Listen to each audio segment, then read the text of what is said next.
পাব আৰু যিহেতু ইয়াৰ ৰিচাৰ্জ কৰাৰ বাবে আমাৰ 70 চনত সেইটো আমাৰ হেৰিয়াত খেতি নাইকিয়া হ'ব বোলে যিটো আমাৰ ৰিচাৰ্জ কৰি আছে আমাৰ আৰ্চিমৰ প্ৰডাক্টখিনি নাচিকত পায় নাচিকৰ পৰা ব্যৱহাৰ দিছে সেই প্ৰডাক্টখিনি যদি আমি ব্যৱহাৰ কৰি ৰাসায়নিক সাৰ ব্যৱহাৰ কৰি থাকোঁ আমাৰ 70 চনত খেতি নাইকিয়া হ'ব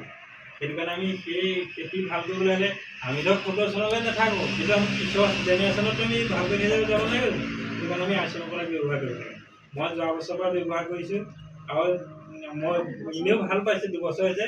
কিন্তু ধানটো ভাতটো আগতে খাবলৈ ভাল পাইছোঁ তেনে আগৰ যদি নতুন ধান আনো ভাত চাউলটো বেয়া হয় কিন্তু আজি এইবাৰ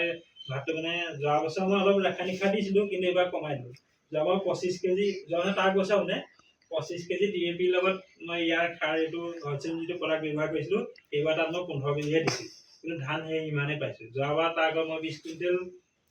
ধান দি জুখিছোঁ তাৰপিছত ধৰক আৰু মানে 23 কুইণ্টেল মান ওলাইছে পুৰা মাটিত প্ৰডাকশ্যনটো বেছি হয় আৰু পতান নহয় আৰু ধানটো আপুনি ভাবিব আৰু পকাটো একেৰাগি পকে এতিয়া মোৰ কাষতে যিডোখৰ মাটি খেতি কৰিছে সিহঁতৰ ধানটো গুৰিলৈকে ধান নাপকা যোৱাবাৰ মানে এনেকুৱা হ'ল আমাৰ ধানটো পথাৰৰ মাজত এনেকৈ ৰাস্তাৰ পৰা চাওঁ ধান পকা নাই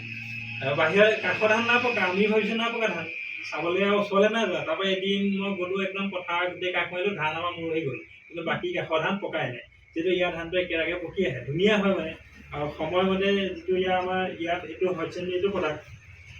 আপোনাৰ ইয়াত 4টা পেকেট আছে প্ৰথম আমি ৰোওঁতে এটা দিব লাগে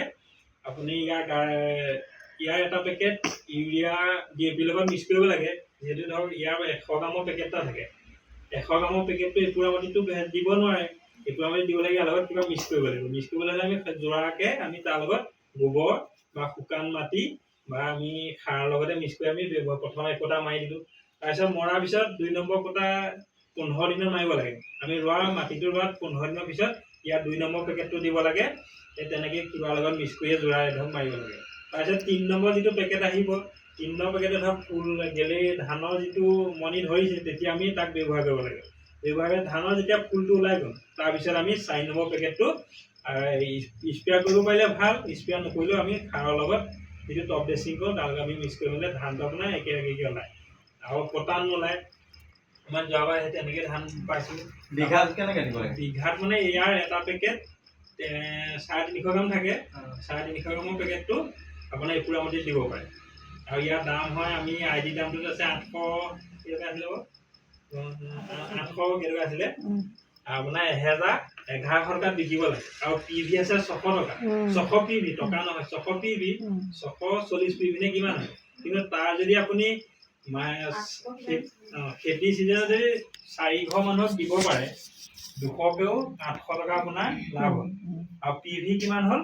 আপোনাৰ 6 4 গুণ 2400 তাৰমানে প্ৰায় 2500 PV আপোনাৰ এইকেইটা হয় 3 8 2400 2500 টকা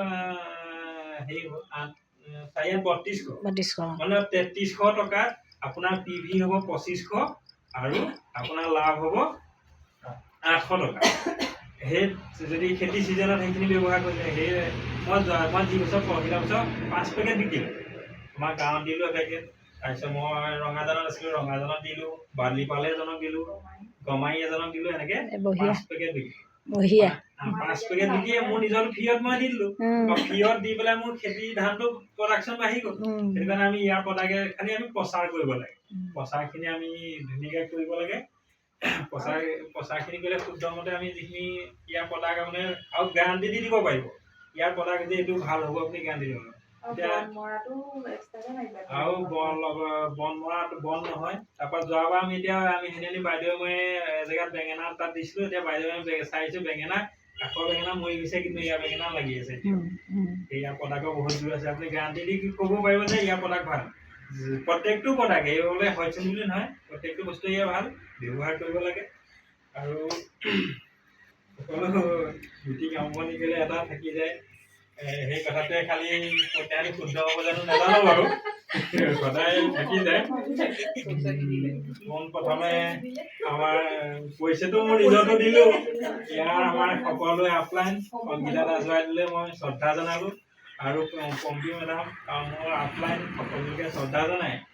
আৰু আমাৰ ডাউনলাইন সকলোকে শ্ৰদ্ধা জনাইছোঁ আৰু এইটো সদায় ভুল হয় মিটিংখন আৰম্ভণি কৰোঁতে